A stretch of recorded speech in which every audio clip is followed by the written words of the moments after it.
Okay, hello everyone. It's just a couple minutes after 12, so we are going to begin our webinar. Welcome to everyone. I see we have a nice group of folks here, some of you who have participated in our webinars before and some of you that I believe are new to us. So let me start by introducing myself. I'm Connie Silva-Broussard, and I'm here with the State Performance Plan Technical Assistance Project. A whole group of people in the room with me here. You just don't see them, but lots of folks to help us with the webinar today. And we have our presenter, Stephanie Graham-Rivas, that will be speaking in just a couple minutes. Before we get started, I want to tell you all just a little bit about our project. As I said, some of you are familiar with this, so I'll keep it brief. But for those of you that are new to us, I want to tell you a little bit about the services that we provide through this project. We are funded by the California Department of Education, and we provide technical assistance to districts that are working on areas of disproportionality or possibly are significantly disproportionate with identification of students in special education. And part of the services that we provide that are available to you, obviously there's the webinars, and just as what we're doing today, we provide quarterly webinars that are open to all districts in California. And this is one of them. Some of you, as I said, have probably participated in past ones. We also do community of practice virtual meetings with different districts, and most of these are by invite only. So if you're disproportionate or significantly disproportionate, you may have participated in some of those sessions, but those are basically done with districts that have similar issues they're working on, and they're wonderful ways for folks to learn from each other and gather resources from us as well. We provide ongoing assistance, so anyone who would like help from us in any way, you're welcome to give us a call and or an email and let us know what you're hoping for. We'll give you contact with other folks that are working out in the field. We have a group of technical assistance facilitators that work throughout California and are able to provide more hands-on assistance, and we can put you in touch with those folks. They're very well versed in this area as well as others in the field of education. We also have, as you'll notice, our website, www.spptap.org, and you can find a lot of our resources and information in this area online that's available to everyone, and also has many of our archived webinars, our archived information from other resources. So it's a good place to visit if you're just wanting to know more about this particular topic. Okay, so I don't want to waste time. We'll go ahead and move on to Stephanie. She has a lot to tell you. Blackboard technology. Okay, sorry about that. So as Stephanie does her webinar, again, some of you are familiar with this, but just in case, I want to quickly go over some of the features that she might ask you to use. And you'll notice there is the raise hand. This is not terribly interactive, but there may be times when she will ask a question and want to get feedback from the group. So if you look on the participant list below my video shot, you should see your name listed, and then there's 4 icons, and you'll see just as they're in the photo, there's a little hand. So if she asks you a question and you want to say, yeah, that's me, just raise your hand. It actually would show up, and if she wants to call on someone, she could, or she could just get a feel of the group from that. The other thing is there will be times when folks will be asked for their input, and you can list in chat. You actually type in chat, so you'll notice the field there on the side, and you actually click in the box, where the little finger is pointing, and type in if you have a question or just a comment, something that strikes you in the conversation. Feel free to share that with folks. Hit return, and it will show up so that we can all see your comments. And again, Stephanie may actually take the time to answer some questions or just share with you some thoughts on what's coming up in the chat box. Okay? Great. Thank you. So Stephanie Graham-Rivas, who's going to speak to us from her home about implementing a culturally proficient education. I just want to briefly introduce you to her if you're not familiar with Stephanie's work. She's a consultant for diversity, equity, and student achievement. She recently retired from Los Angeles County Office of Education, where she's developed training programs for teachers, administrators, and other support staff. And she does have a history as a teacher and administrator in the elementary, secondary, and university level. She's been honored by many educational and public service agencies for outstanding leadership in developing and implementing programs that enhance and support the value of diversity throughout our state.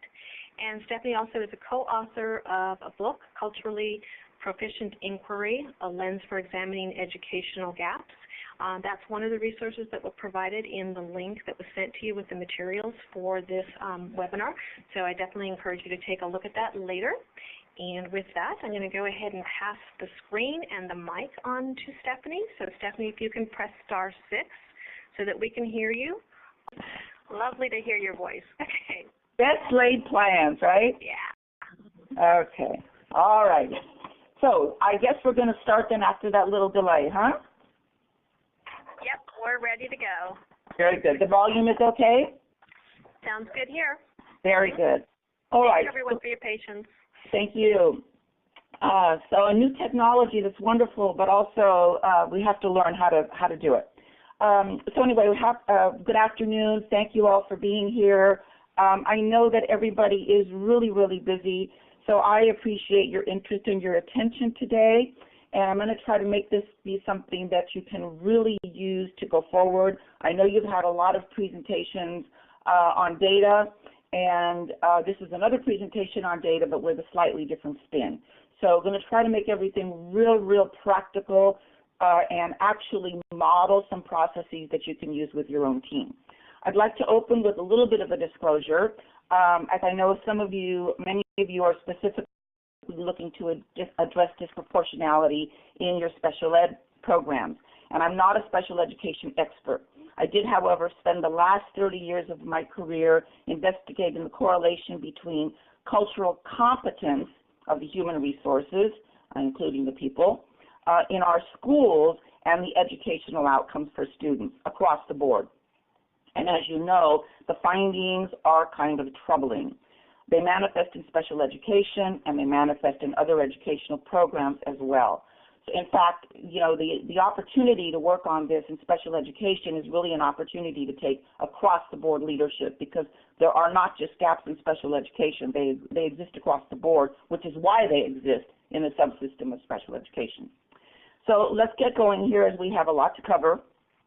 And one of the things that's kind of puzzling to me is that we've known about this problem for a long time. Recently, our demographics are showing us that we really don't have one America, we have several Americas, but we've kind of known this since 1983 with the publication of A Nation at Risk, and we've been aware of some compelling data about who is and who is not accessing educational success. It's troubling that either we need more information to convince us, or I would like to think that perhaps the issue is we're just stuck and we don't know how to go forward. So that's really what today is about, is how we get unstuck. So some of the slides I will actually read to you, and some of them I think are just rhetorical, and I offer them to you to use however you see fit with your team. So there's an urgency. The urgency, because we've known about this for quite some time, is today. This is it. This webinar, today, tomorrow. It's not just about compliance with a letter that you might have gotten from CDE. It's really about a moral imperative for us to do this work. There are three parts of this presentation. The first part is going to be what really is cultural proficiency and how is it unique compared to some of the other models that you've heard about, like culturally responsive education and culturally relevant education. The second part is going to be how do you develop a specific leadership pedagogy for closing gaps, because there's an agenda. It's not neutral free, and we need to know how we need to embrace a philosophy of equity. And then the third part is how we use data to focus and accelerate our progress in addressing disproportionate outcomes for underserved students. All right, so that's sort of where we're headed. I'd like to kind of bridge some ideas. If some of you were on the Dr. Skiba webinar in November, I believe it was, he said some things that you might hear me say again today. And so I think the point of this is for you to understand that while these webinars are different and they present unique and different ideas, there's also one overarching theme.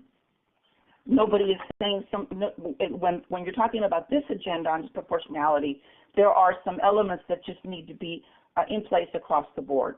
So here's some highlights from Dr. Skiva's webinar. That we have to move from deficit thinking to focusing on alterable variables. Who the kids are, their ethnicities, their races, and their languages are not alterable. What is alterable? The manner in which we instruct, the curriculum, our support services, but the students themselves are not.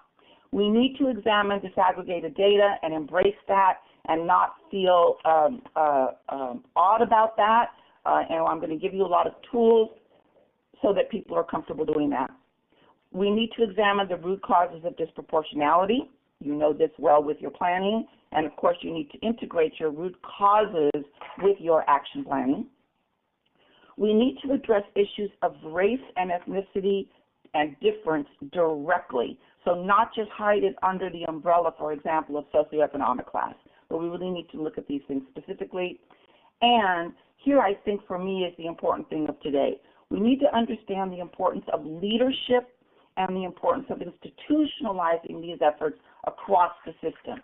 So again, you know, the good news is that for those of you that are doing this within the context of special education, it's really for me an opportunity for you to take leadership across the board. And by leader, I mean whatever position you're in. That doesn't necessarily mean administrator, teacher, leader, resource, teacher, simply because people come to you because they think you have the answers. Leadership, broad umbrella. Okay, so that being the case then, here's what we're going to try to do today. To understand the moral purpose of leadership in public schools in order to develop and apply a pedagogy for closing gaps. And we'll talk about what moral purpose means. To understand how to collect and use data effectively for closing gaps, which is different from using data to simply measure continuous improvement. There's a difference. Then I'm going to introduce cultural proficiency as both a framework and a set of tools to assess your progress in moving toward both personal and organizational culturally proficient classroom, schools, and districts. We're going to help you develop and demonstrate alliance for underserved students, and always ongoing with these webinars is just to help you develop and sustain capacity for ongoing courageous conversations and bold action that lead to educational equity and closing gaps for underserved students. We talk an awful lot about courageous conversations. One thing I would like you to take away from today is that if courageous conversations are not followed by bold action, then the conversation really hasn't been courageous and it really hasn't gotten us to the next point. So bold action. Okay, so let's start with sort of, you know, what is cultural proficiency and how am I going to blend this into this framework for reducing disproportionality. First of all, it's a framework for intentionally examining policies and practices that may not serve some students well. You know what, let me back up before I get into this definition, before I start launching into this. Let's talk about how it might be different from other things that you've been working with. Okay. Cultural relevancy, which you hear a lot about, is usually thought of in a classroom context. Culturally competent teachers have skill at teaching in a cross-cultural or multicultural setting. Culturally relevant curriculum then would be a curriculum where the stories of the students are included, and culturally relevant teaching would enable each student then to relate the course content to his or her cultural context. Cultural responsiveness is a little more complicated.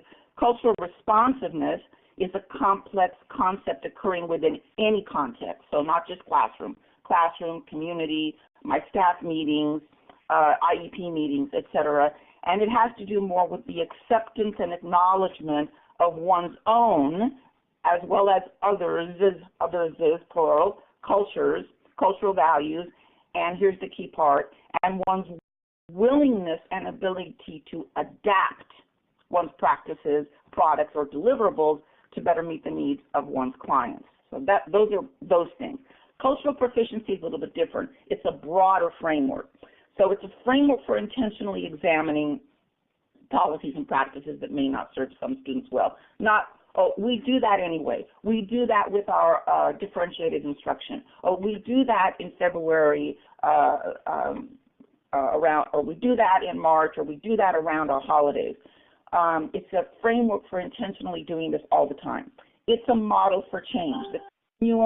The continuum that you were sent shows how it's a model of change. That continuum shows you where you might be and where you might want to go from left to right.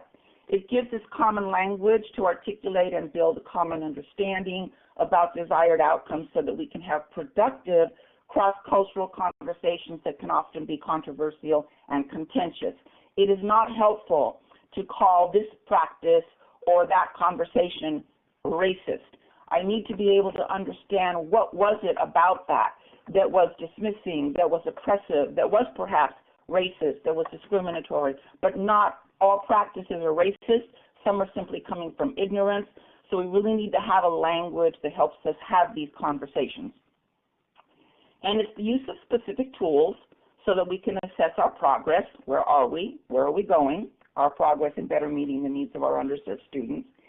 And finally, it's an inside-out approach. This is not something you do to other people. You do it to yourself first.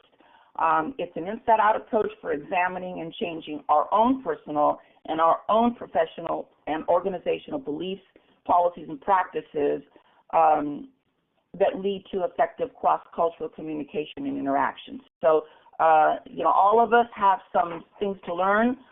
Even if we are members of subgroups and minority groups, we all have some groups that we probably are not informed about. So this is really not something that is for white people or for Latino people or for African American people. This is for all of us. Okay, that's really what it is. There are 4 specific tools, and you will see that we're only going to deal with 2 of them. Those are the red, that's the red text on your slide. There are the guiding principles, which are the underlying values and assumptions that need to be in place if we're going to do this work. There's a continuum, which is that sideways landscape page that you have, which gives us the language for describing both healthy and non-productive policies, practices, and behaviors. There are the essential elements, which are 5 behavioral standards for actually measuring and planning your growth. And then there's understanding the barriers to cultural proficiency and understanding those dynamics of difference and cultural power. We're not even going to touch on 3 and 4 today. We are going to focus on the first 2 tools because they're critical to how they interface and help us with our data work. Okay, the first tool. The first tool is the guiding principles of cultural proficiency.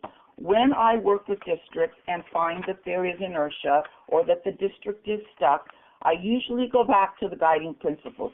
It means that across the board, there is not an understanding or an acceptance of these principles. So let's go down. First, we have to be able to understand and believe that culture is a predominant force, not our astrological sign, not necessarily the part of the country that we come from or our generation, although those are a part of it, but our culture, the intersect of several things, our race, our ethnicity, our socioeconomic class, our gender, our level of ability, mental and physical, our age group, our religious affiliation, all of that stuff intersects to be a predominant force in forming who we are and who other people are. Secondly, diversity between and within cultures is vast and significant. Third, each group has unique cultural needs. Fourth, group identity is as important as individual identity. Now, it sounds like number 3 and number 4 contradict each other.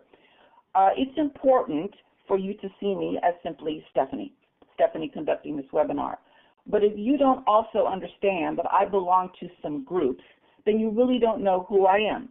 My group identity as a middle-aged woman, as probably beyond middle age, right? As a retired, as an administrator, as an equity advocate, married, all of those things are important for you to also understand about me, in addition to understanding that I'm simply Stephanie. And here's the one that we're going to spend some time on because we can't move forward if we don't believe this. People are served in varying degrees by the dominant culture. Okay, that one is highlighted because that's where we need to begin our work on disproportionality. So I would like to kind of just rhetorically throw out some questions of what does this mean? What are some ways in which the dominant culture, let's just define this in the context of schools, what are some ways in which the dominant culture plays out in school? Okay, and so I'm very psychic, so I'm reading your mind that you might be saying, well, the language of instruction, the instructional methods, the stories in the curriculum, the school calendar, the food in the cafeteria. Would you agree that some of those things meet the needs of some students and parents better than others? Yeah, absolutely. So, yes, good. Okay, great. So thank you, Helen. Okay, good. So, yeah, there are a lot of things that happen in school. This doesn't necessarily mean that the white people in schools are underserving students, but it means that there are a lot of systems in place that meet the needs of some students better than others. The only way to create an awareness and a concern about the notion that people are served in varying degrees by the dominant culture is to collect, share, analyze, and discuss data, formal data, informal data. We're going to talk about different sets of data that provide information about the patterns of progress for underserved students. And hopefully you're also noticing that we're changing the rhetoric from underperforming to underserved because it changes the responsibility. Underperforming, it's their fault, and it's their responsibility. Underserved, it's our responsibility. Without a solid understanding of this guiding principle, the green text, the people are served in varying degrees by the dominant culture, you and others cannot move forward to close disproportional gaps. So that's why today we're spending time on data, because if we're going to move in a culturally proficient system, we need to get people to at least understand this important principle. Okay, the continuum. I'm moving to the continuum because once you get people to the point where they believe that there are gaps, that some people are served better than others by the system, and you have your achievement data, your access data, your opportunity data that shows that, once people are there, it's like, well, you know, it wasn't me, I worked really hard, and it wasn't my colleague, she works really hard too, I don't know why, but we have these gaps. Okay, let's come to the table so we can talk about what it is that we might be doing that we don't understand, that underserves some of our population. So in order for me to get you to that table, though, you've got to believe that there's an imbalance. Now that you believe that, and we're ready to look at data, we're also ready to look at some of the ways in which we might respond effectively or ineffectively to difference. So the continuum, and I'm going to be looking at using the screen. You also may want to use that continuum that you have in your handouts. There are 6 points along the continuum: cultural destructiveness, cultural incapacity, cultural blindness, cultural precompetence, cultural competence, and cultural proficiency. So let's look specifically at what that looks like. And I need to get my copy of the continuum. Here it is, because it's hard to read this. I'm going to just give you a very brief overview of this. If we had a longer time in a workshop, and specifically we're working on cultural proficiency, we would probably spend a good couple of hours just on this tool. So what do these levels mean? Cultural destructiveness. Basically, when we are at the level of cultural destructiveness, my intention is that, yeah, I see your difference, and my intention is to stomp it out. Stomp out your differences. Get rid of you. Send you back to where you came from. You don't belong here. So what happens is that looks like policies, practices, procedures, behaviors that attempt to forbid, deny, or limit aspects or displays of one's cultural difference. And it's intentional. It's not just by mistake. Cultural incapacity is, I see your difference and I make you wrong. So I'm not necessarily anxious to get rid of you, but boy, you just need to learn how to jump through my hoops. because it's going to be very difficult for you if you don't do things my way, if you don't do things our way. So it might look then like policies, practices, and behaviors that promote the superiority of one's culture while excluding or limiting or disrespecting or disempowering another culture. Somewhere in here is Proposition 227, because what we really are saying is that there's a superiority of using one language for instruction over another, and for me personally, there is no way to put that anyplace else on the continuum. And since it was actually something that we voted in, I would have a tendency to put it more over here on destructiveness than inclusivity, because it was intentional. Okay, cultural blindness is that I see difference, but I act like I don't. You know, I really don't know how many students of color there are in my classroom. Gee, I never noticed. You know, I really don't look at difference. I think that it's problematic for us to start looking at how different we are. I think rather it's more helpful if we look at how we're the same, that kind of rhetoric. So it looks like policies, practices, and behaviors that don't acknowledge differences among and between cultures and promote the belief that everyone is served equally by the same system. Cultural pre-competence is when I start to see that there are differences, but I may respond to them inappropriately or inconsistently. I may take up the banner for the group to which I belong. I may take up getting very involved in advocacy for EL learners, but not for African American students, or for African American students, but not for EL learners, because that's what I am and that's what I can do, but I really have no knowledge about the other culture. It may mean that I do something at a very surface level. So we might institute a multicultural fair, and everybody brings their favorite international dish. But I really don't go too deep. Limited accountability, a lot of just rhetoric but not work. Cultural competence is where I see your difference, I understand the difference that difference makes, and the critical element of cultural competence is that I adapt to your difference. I am not waiting for you to adapt to me. I adapt to your difference. And cultural proficiency is that I see differences, I respond positively to differences, I envision and seek organizational equity and social justice. So not just that I'm willing to treat people differently, but I take it really out. I take it out of the school. I take it into my personal life, and I look for opportunities to rebalance a society wherever I can. Okay, I know you probably would like to spend a lot of time on this particular tool, and in the book that you were sent the reference to, actually there are 13 books now in the Cultural Proficiency series, and each Cultural Proficiency book contains a particular continuum, because you could develop a continuum on just about anything. And in the book that you've been given a reference to, we specifically developed 4 continua in that book. One was a continuum for what is culturally proficient curriculum and instruction, what is culturally proficient professional development, what is culturally proficient community outreach, and what is culturally proficient assessment.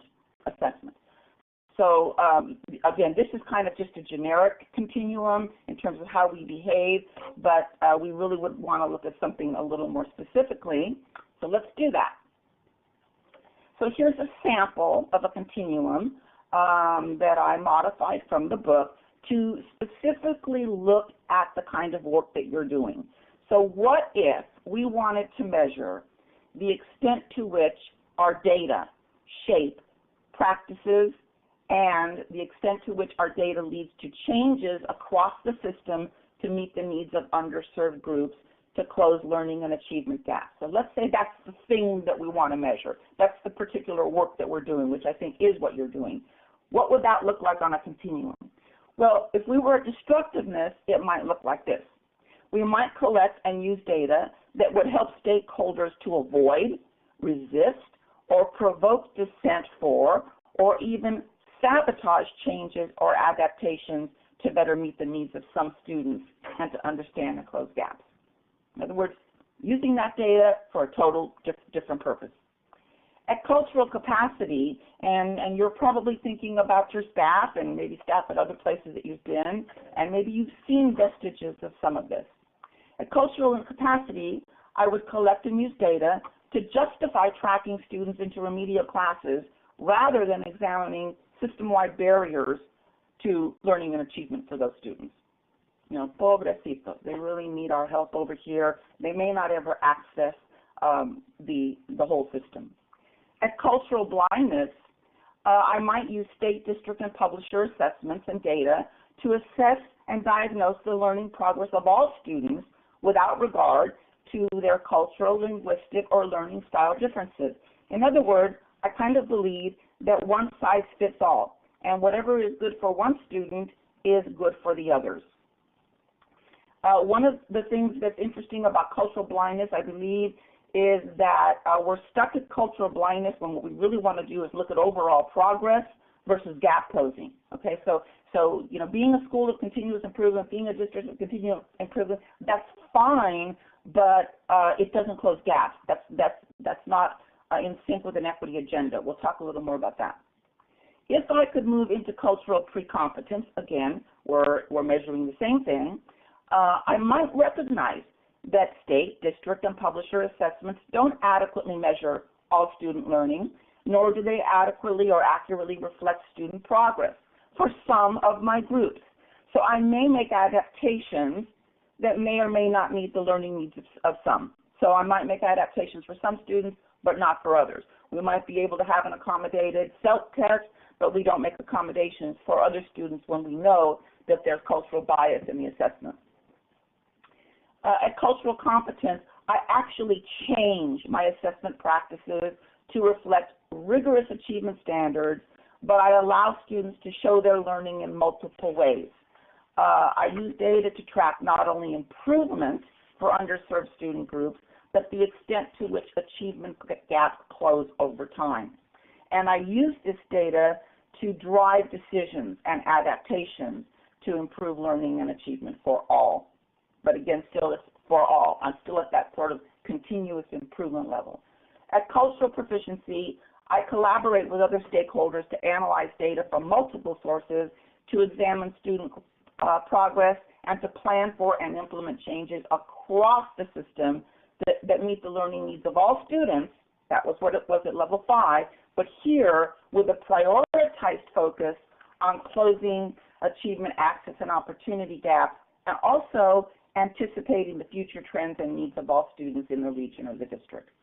So I kind of went through that very fast, but I wanted for you to see how we might use the tool, the second tool, the continuum, to help us examine both effective and ineffective practices that's getting us to where we are with these gaps.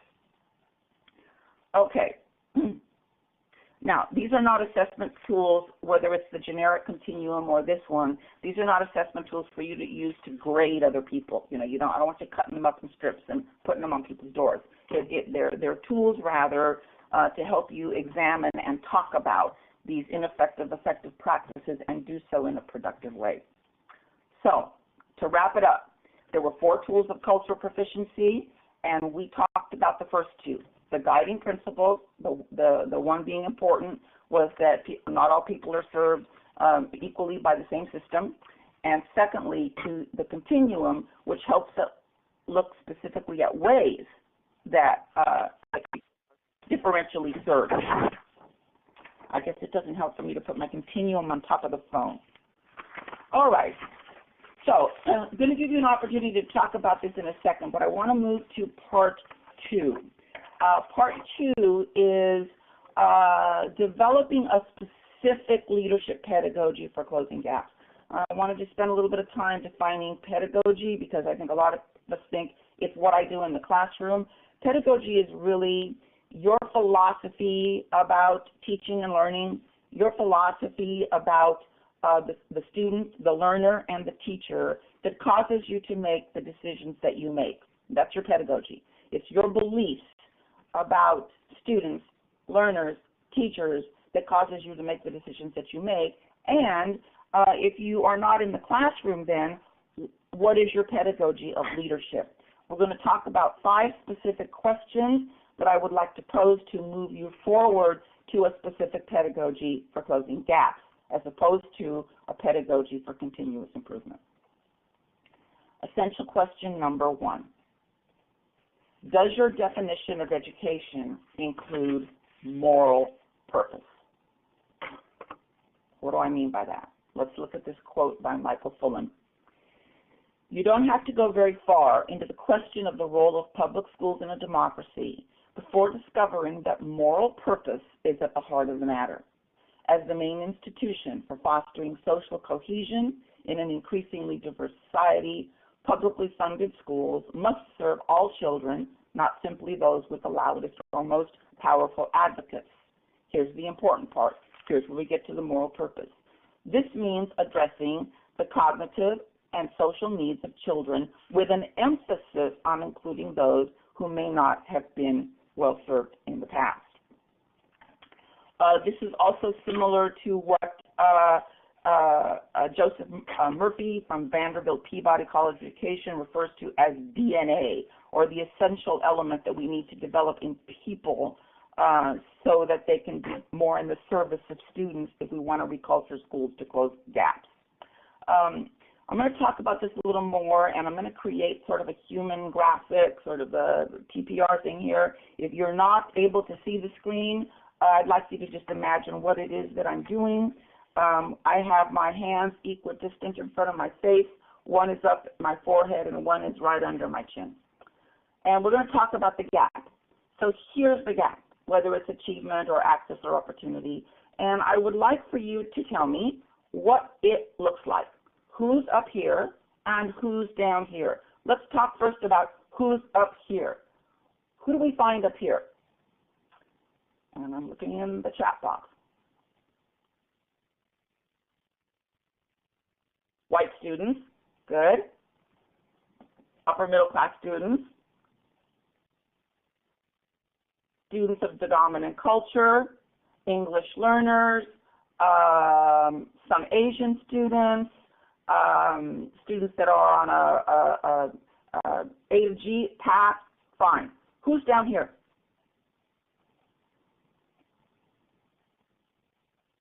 Kids of color, specifically, tell me. Socially disadvantaged, okay? But I would like to know what it looks like. Who's down here? I don't know what newcomers look like, and I don't know what socially disadvantaged. African Americans, okay? Good. Immigrant students, okay? That still doesn't tell me really what they look like. And the reason I'm pushing on that is, remember we talked about needing special education students, students with special needs. Okay, now here's the first thing, because you're going to get resistance on this. Are there exceptions to this? Are there some African Americans and Hispanic students and EL students up here? Absolutely. Are there some white students and some middle class students down here? Yes, of course, absolutely. Do those exceptions to the rule invalidate or obviate this pattern? No. So don't get stuck by the resistance of your staff that may say, well, but the valedictorian last year was black and Barack Obama is president, okay? That doesn't change the fact that we still have this gap. So first and foremost, what does it look like? Don't be afraid to talk about what it looks like, and use your own data. Use your own data. When we are a system of continuous improvement, when we meet the learning targets of specific groups, here's what happens. And if those of you that are not on the screen, that are just on the phone, everybody moves up, but what does not happen? Right, the gap persists. So this is not the moral imperative. The moral imperative says, I treat everybody the same, I give you all the same resources regardless of where you are, and this is what happens. The moral imperative changes this equality paradigm into an equity paradigm. And it says that I am more concerned about this group and that our work needs to be about this, not this. Okay? So equality principle, all boats rise. Equity principle, because I'm concerned about the gaps that I've seen in my system since forever, my agenda is to do this. Now, here's what people hear. People hear this. They hear that what you're doing is using the top group to balance or to rebalance resources for the bottom group. That's not what I'm doing. And by the way, the research shows that when you reallocate resources for this group and you do this, that again, it also pushes that group up. Now, I understand that this is an agenda, and I want you to understand that this is an agenda. It does not represent a neutral stance. Some people might not like it, and if we had more time, I'd like to hear from you who doesn't like it, but I think we can imagine which stakeholder groups might not like it. That doesn't matter. If you have a pedagogy for closing gaps, you know that this is what we need to be about. Not this, but this, closing gaps. So that's part of that pedagogy. Accelerating the bottom propels the movement of the top. Right, coming from my friends in Pomona. All right. So culturally proficient educators understand then that underperforming students have been underserved by our present and past educational system. And they know that the conversation then needs to shift from how students are underperforming to how such students are being underserved. And this shift in perspective is the first step in developing a moral purpose for meeting the needs of diverse, underserved students and closing educational gaps. Now, I advise you to kind of beat the bushes for finding people that are on this same page with you, because you can't do this alone, especially because it's an agenda that some people don't like. You need to kind of scan your environment to figure out who's on board with this. Which board members are on board with this, which cabinet members are on board with this, and then align with them to do this work, because otherwise you may not have a vision for equity, you may have a hallucination. So just be careful. Okay, essential question number 2 in developing your leadership pedagogy, and these all kind of interweave, they're not really separate from each other, and that is, have you shifted your service paradigm from equality to equity? So we just talked about that a little bit. Equity can mean treating some people differently in order to treat them fairly. Equity means remediating disproportionate deficits, not improvement overall for everybody. But you need to know what deficits, for which students, or for which underserved stakeholders are you shifting your paradigm. And hence, again, the importance of data. What data informs your work when you look at why you need to shift your perspective? Essential question number 3. Do you demonstrate advocacy for underserved parents, students, and parents? Again, this is not neutral. This is risky. Not everybody's going to like this, but becoming culturally competent means that you take a non-neutral, often professionally risky or controversial position and bold action to benefit an underserved person or group over another person or group. One of the things that happens when we demonstrate advocacy is that the dominant group all of a sudden gets concerned about reverse discrimination. Interestingly, they didn't see discrimination before, but when it's happening to them, all of a sudden it's a reverse discrimination issue. That's kind of being stuck at blindness at the 3rd level of the continuum. So we need to, again, know that not everybody's going to like this, but that's okay. This is the nature of our work. Essential question number 4. Are you transformational? Are you a highly capable individual and manager who helps make identified and desired adjustments to the organization's missions, outcomes, and resources? You're always getting promoted. Your superintendent loves you. Or are you transformational? The previous one I would call transactional. Or are you transformational? Do you actually help shape and catalyze commitment to a district vision that makes fundamental changes in how the organization understands and serves the academic and social needs of its students, thereby rebalancing the dynamic in your school and the dynamic in your school community, and perhaps even the dynamic in the community and in society? So which are you? The sort of out in front person who wants to come in with a new vision, or simply getting on board with the old vision, which is about continuous improvement? And essential question number 5, Do you have data literacy and data capacity?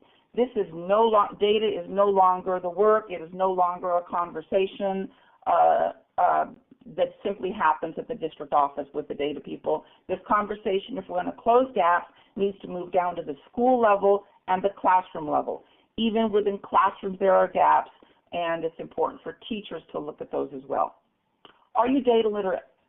Do you have the data resources and capacity to make your stakeholders aware of unacceptable outcomes and trends? Okay. Remember that that important principle of cultural proficiency. If you can't make stakeholders unaware of unacceptable outcomes and trends, you can't go anywhere. And the way that you're going to do that is with your data. Racial disproportionality, racism, oppression is not about intentions, and it is about outcomes. So to lead others on this journey toward equity, you must first make them aware of the current outcomes. It's not okay for people to say, that's not what I intended, I didn't mean it. Outcome data informs you of the status quo for your students, and it provides the purpose and the context for your plan. If you and I are out in my garden, and either through negligence, or I'm not paying attention, or I don't know how to run the lawnmower, or whatever, or you get too close, and I run over your foot and chop off your toe, I can't simply say, I'm sorry, I didn't mean it. I have to contend with the outcome, that something that I did resulted in the outcome of you not having a toe. So this whole notion of outcome, we need to be able to talk about this in a very frank manner, that this isn't about blaming anybody, but it is looking about outcomes that are extant and how we need to reculture, as Joe Murphy talks about, reculture the system. Okay, I've done a lot of talking, and I want to take a pause right now for 5 minutes and give you an opportunity to look at these 5 essentials for developing a leadership pedagogy for closing gaps. Here's the question I'd like you to discuss. How ready are you? How ready is your team to lead for equity in your department, schools, and districts? And I'm going to give you 5 minutes for that conversation. And at the same time, if you have questions, you can post them, and as time allows, we'll answer them. But we won't do that until after the 5 minutes, okay? So 5 minutes for reflection and making comments or asking questions.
Not hearing too much chat or questions.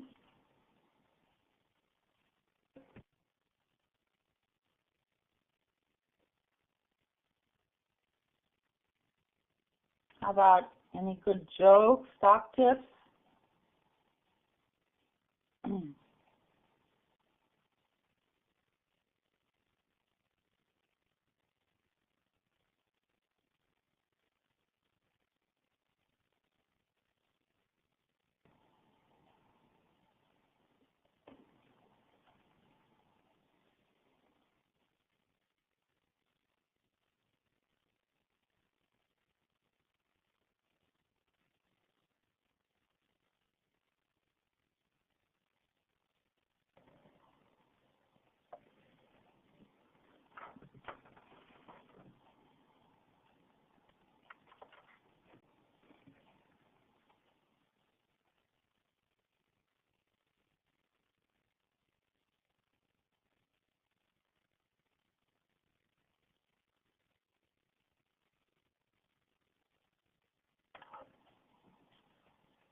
Okay, I think we'll move on. And I see some of your comments, and yes, so I'm really glad that you're understanding the importance of this. I'm not a data person, so it took me a long time to jump into this. So sometimes I think maybe that that we all need more convincing that this is the work that we need to do, because it's so hard for me.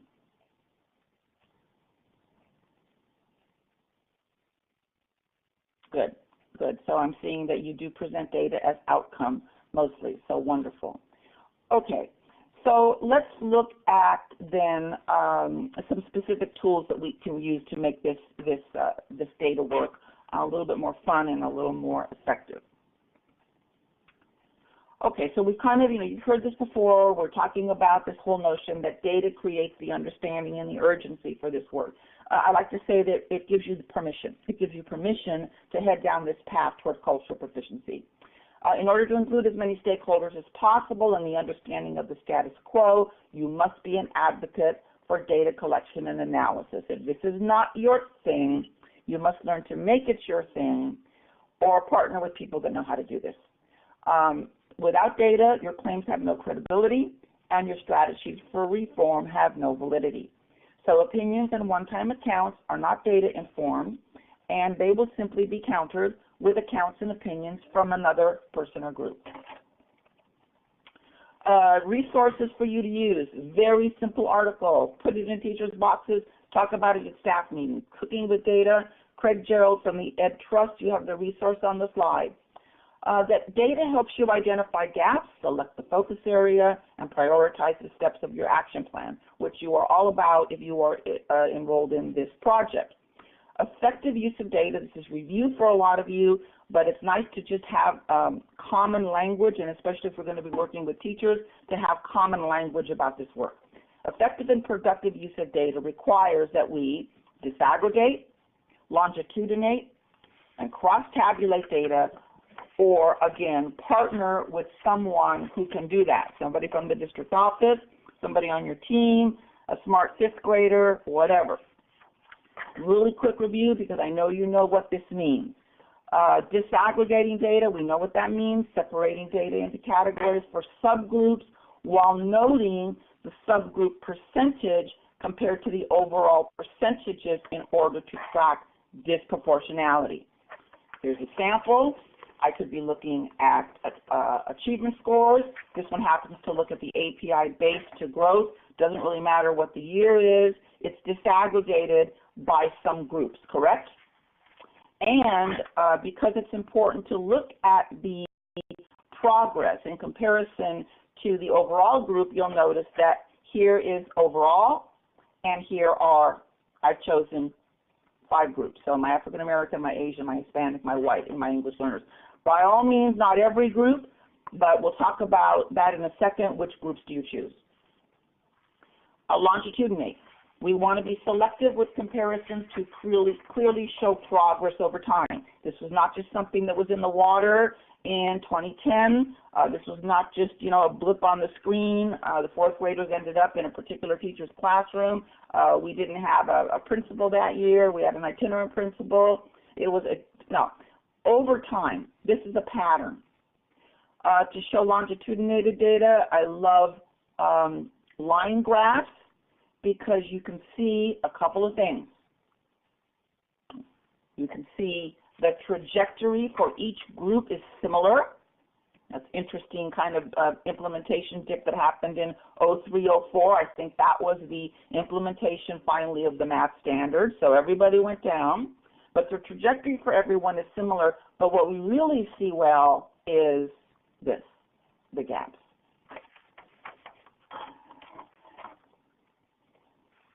Now, here's a page that this one might look like something we get, from our STAR report. Why not this?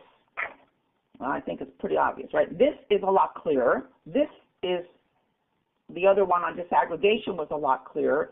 This is really doesn't give us any information. First of all, I have to take these numbers and I have to translate them. And if I use every single group, I really can't tell what the trend is. I can't look at the pattern, right? So this is not helpful for us to look at every single group in the district because it kind of looks like a chicken scratch. Choose your 4, 5, 3 most significant groups that you want to measure progress for and present them so that it's a clear graphic. Cross-tabulate. Cross-tabulation is when we intersect variables to provide more complete and focused information. So here there are two variables that we're looking at. We're looking at race, ethnicity, and we're looking at socioeconomic class. And at a glance, we can see some patterns that gives us more information than we would get if we were simply looking at socioeconomic data. We're going to come back to this slide, so I don't want to spend time on it now. I just want to show you an example of cross-tabulated data. Your CDE test results page, your assessment results, allow you to do this now, right? You can go in and choose each racial, ethnic group, and then you can subdivide it for socioeconomic class. Here's another way of looking at multiple variables: race, ethnicity, socioeconomic class, and percentage. But again, I want to show you that it is not as clear as this. This tells me a story right off the bat. This one I have to do some translating of. Okay, the next thing to consider when we look at data is what kind of data. The what of my work, the how of your work guides you to the disaggregation, the longitudination, and the cross-tabulation. But the what of your work is where you get your data. And one of the things that makes a big difference is to move beyond achievement data to begin looking at access data and opportunity data as well. Actually, these two data sets are what result in these outcomes. So we really get more bang for our buck if we look at start to examine access and opportunity data. What does that mean? Achievement data, we know what that means, right? We're kind of blurry-eyed from looking at achievement data. Performance on tests, grades, reclassification rates, pass rates, anything that is derived from a numeric score on a test. Access data, and you may see that there is an overlap between access data and opportunity data, and don't get hung up on that. They kind of look the same. The point is to triangulate your data beyond just achievement data. Access data would be course-taking patterns. Who's enrolled in A to G? Who's not? What is the percentage of students identified for special education by disaggregated? Certificate attainment, graduation dropout rates, access to quality educational resources, access to rigor.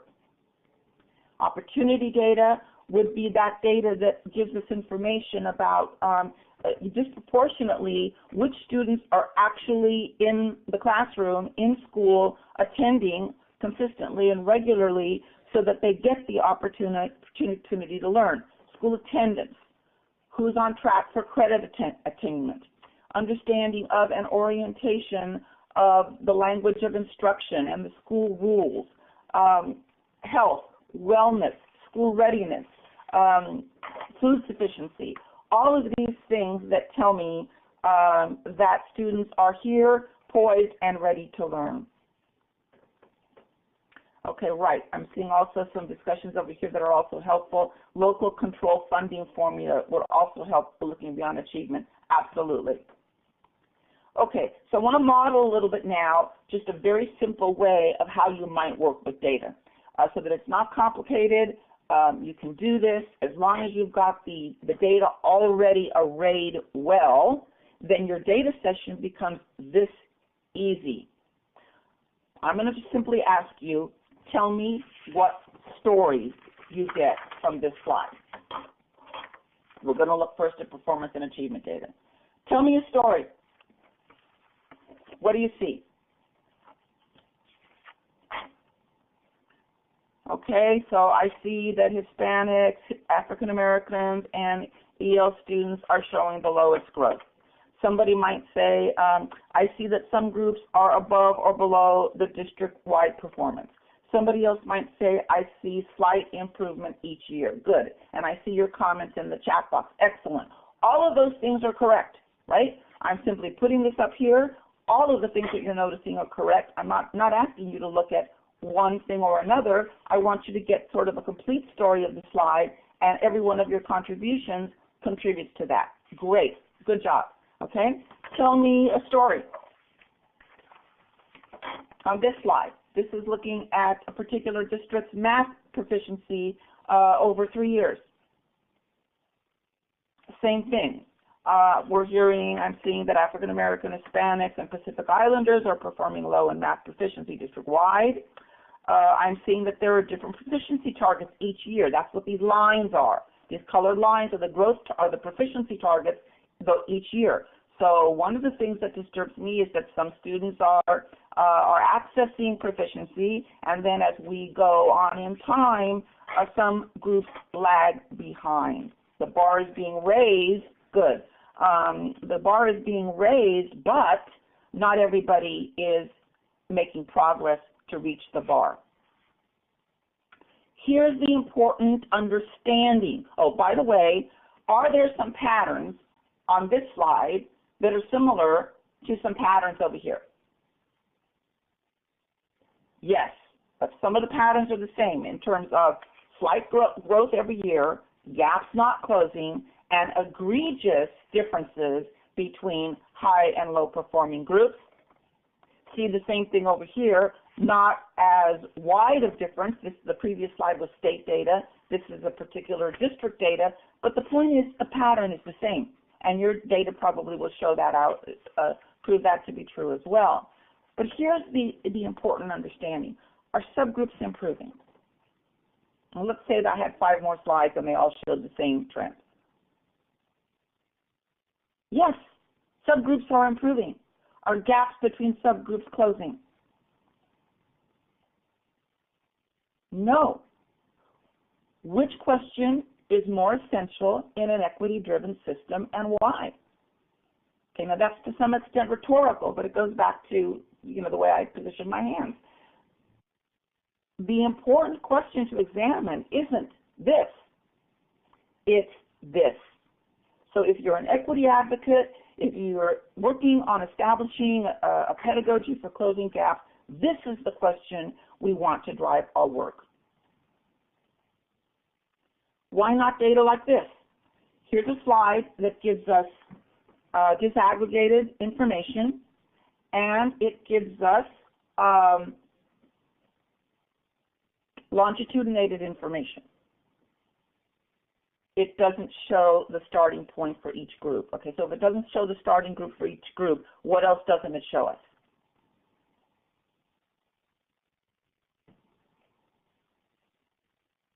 The gap. It doesn't show us the extent to which there is a gap or the gap is closing. Now, be careful, because this is the kind of data that that we love to share with the press, right? Because it's kind of like win-win. It shows that everybody's improving, but it doesn't show the extent to which we're closing gaps. So you need to kind of sometimes push your district on what kind of data it's reporting and not. And maybe there's a truth that we want to publish inside the district and a truth that we want to publish outside the district. Okay?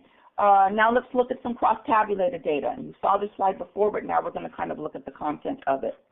Tell me a story.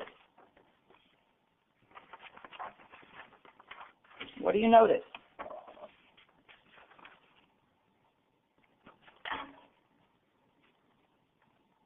Okay. I noticed that similar patterns. I noticed that some of my same groups are outperforming some of my other groups racially. But I noticed something else here. And yes, I noticed that the pattern is the same from the previous slides, but something new appears here when I look at these cross-tabulated variables that's surprising, because I think it challenges a belief that a lot of people have. Non-economically disadvantaged white students, economically disadvantaged white students are doing better than non-economically disadvantaged African American students. That is a big aha for people that want to simply look at class. This is state data, California math. This is a particular district data. Is the pattern similar? Yes. My guess is that if you looked at your data in your district, you would find a similar pattern, and this is important breakthrough data because it challenges people's understanding of just what it is that we need to be looking at. Again, we see that socioeconomically disadvantaged white and Asian students are outperforming non-socioeconomically disadvantaged Hispanic and African American students. So what does this mean? Does economic class correlate with achievement patterns? Absolutely. Absolutely. In every case on both of these slides, the non-economically disadvantaged students did better than the economically disadvantaged. So we're not saying that it doesn't matter, but this is the important thing. What other patterns do you notice in the previous two slides? And in Dr. Skiba's presentation, he made the assertion that examining variables of poverty by itself is problematic because it doesn't help us look at which specific students we want to focus our efforts on. Again, check this data out in your district because you'll probably find the same patterns. Okay, let's look at some access data. This particular slide here shows us that we know that 8th and 9th grade math enrollment and success is required for A to G course attainment, which is now the default course pathway for graduating from many California schools. Look at the inversely proportionate bars here. The blue and the green or gray, the blue and the gray, and how these are so much larger than these. What this shows is grades that students were getting. If we know this, what kind of support do we provide to enhance student success in such courses? What do you think is going to happen to many of the students who are not qualified to go on to the next math level? So the next question for me would be, is there a pattern about which students these are, because this particular slide isn't disaggregated, is there a pattern about which students these are over here who are not going to be able to go on and then might end up dropping out of school, and if so, what might I do about it? Access data. I love these two slides. Access to opportunity. This is a particular school district that and it looks pretty good. The percent of 8th graders who are enrolled in Algebra 1 in a particular year. Okay, that's when they're supposed to be enrolled in Algebra 1 according to state standards. This is the percent of students who were successful in Algebra 1 at the 8th grade. So where are we hiding behind the fact that we let everybody in? Or are we willing to acknowledge that access to opportunity is not the same thing as access to rigor? In other words, raising the bar and providing the rigorous content and just throwing the kids in is at best a sink or swim approach, and too much of our data tell us who's going to sink. And perhaps some even use that data to reinforce beliefs about which kids can and cannot do rigorous work. So knowing this data, again, is the key question. Knowing this is one thing, but what I do about it is another. I love the counterpoint between these two slides. Here's another slide that's very interesting. It shows two schools in LA Unified, both very large. You can see the enrollment, but you look at the difference in the poverty level, and look at the difference in the ethnic enrollment. Access. What do students have access to at Granada Hills High School, and what do they have access to at Garfield? And there are some very sad comments about this slide. If I don't have enough classes, then we will simply create a big slew of military science, and we do have somewhere to send you, but it just won't be to college. Okay, access data. Going to kind of move ahead into opportunity data. So we talked about what this was before, right? These, again, it might overlap with access data, but these are those specific, yes, Garfield has so many fewer options, absolutely. The specific conditions that generate student opportunity to both be in school and to learn. So here we're tracking which students in the 9th grade are actually on track to graduate. Percentage of 9th graders accumulating significant credit. Again, this is heavy duty. This tells us who may make it, who's at risk, who's at promise, and what do we do about it if we know this 4 years before graduation. This is similar data, but again, I would like to just compare, show you. This is a good slide too. It shows the same information, but look at how much more clearly I see it with this one. Percent of designated population in special education. Tell me a story about this slide.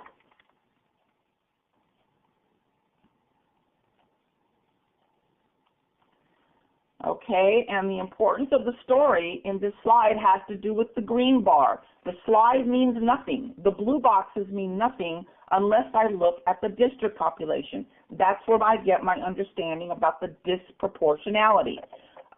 If we have this kind of enrollment across the board, I should expect to see this kind of enrollment in special education, not an inverse enrollment. So if we have 4.9% African Americans, why am I seeing 16.7% in special ed? If we have 12% Asians, why am I seeing only 4.8 one of those students in special ed? It's data like this where a lot of you got your letters about disproportionality. We know that discipline data is also disproportionate. Tell me a story. Tell me a story about this slide. For what groups are the incidents inversely proportional to the enrollment?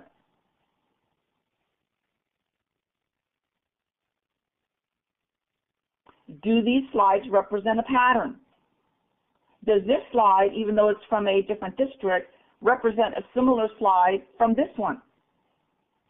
Sorry, does it represent a similar pattern from this one? Yes, that when we look at some enrollment patterns and some discipline patterns, the incidence is inversely proportionate to the enrollment. And that's, again, it's important not just to track the incidence, because that tells us nothing. That would just be continuous improvement data. It's important to track the comparison by proportion. Same pattern, absolutely same patterns, okay? Similar, not as easy because it's not a bar graph.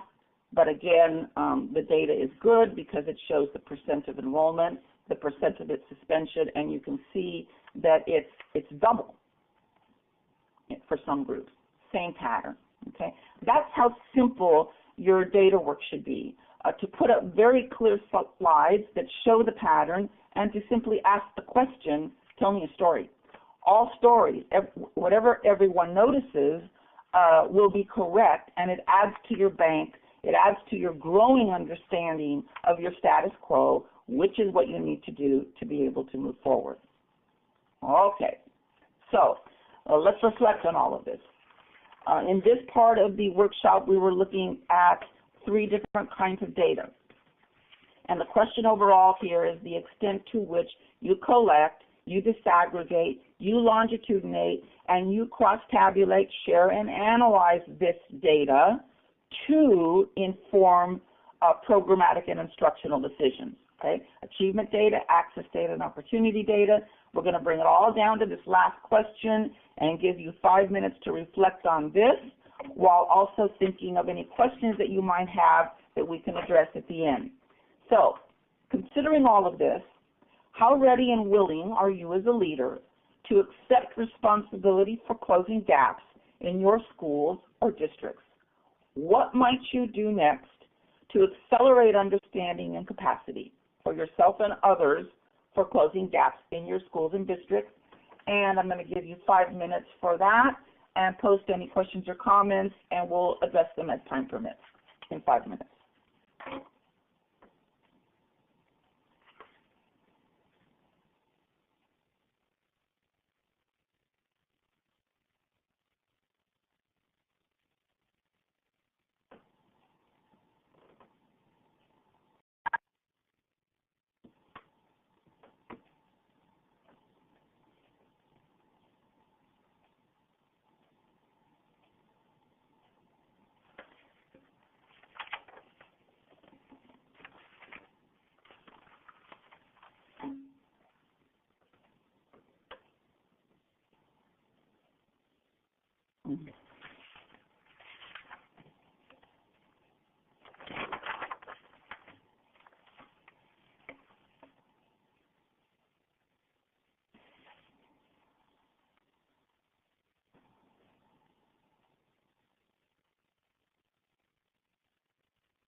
About 2 more minutes.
Okay, I'm going to call time on this and just make some comments here about your comments. Where do we get some of this data? Good question. Talk to your district data people. Find out what we currently have the capacity to pull and what we don't. And then, as some of you were talking about that this is the work of principals, I think the data is there. In other words, I believe that the data is there and it's easy to pull. We simply aren't asking questions about tracking it, about collecting it. So start to make those inquiries. And yes, it all really begins with this notion of the moral imperative. That's really where it has to begin, is do we really want to do this work? and the importance of, somebody asked a question over here, of how broad is the understanding about the moral imperative in districts. That's an important part of your scan, because that's the key beginning point, is to examine how many people can be on that page with you. Remember that your job is not necessarily to be the expert, but your job is to be the facilitator of this work. This doesn't mean that you have to have all the answers. It doesn't mean that you're alone, you alone are the expert, but it does mean that your job as leader of this work is to facilitate for yourself and others some of these finest moments that this slide talks about, of understanding for the stakeholders with whom you work. How do you do this? Even though it's not popular notions, the way you survive this work is by not assuming the role of expert, not assuming the role of guru, but assuming the role of conversation facilitator and convener.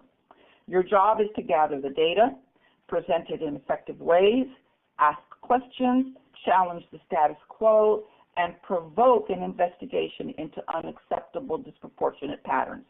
After that convening, you are simply one of the researchers and discussants.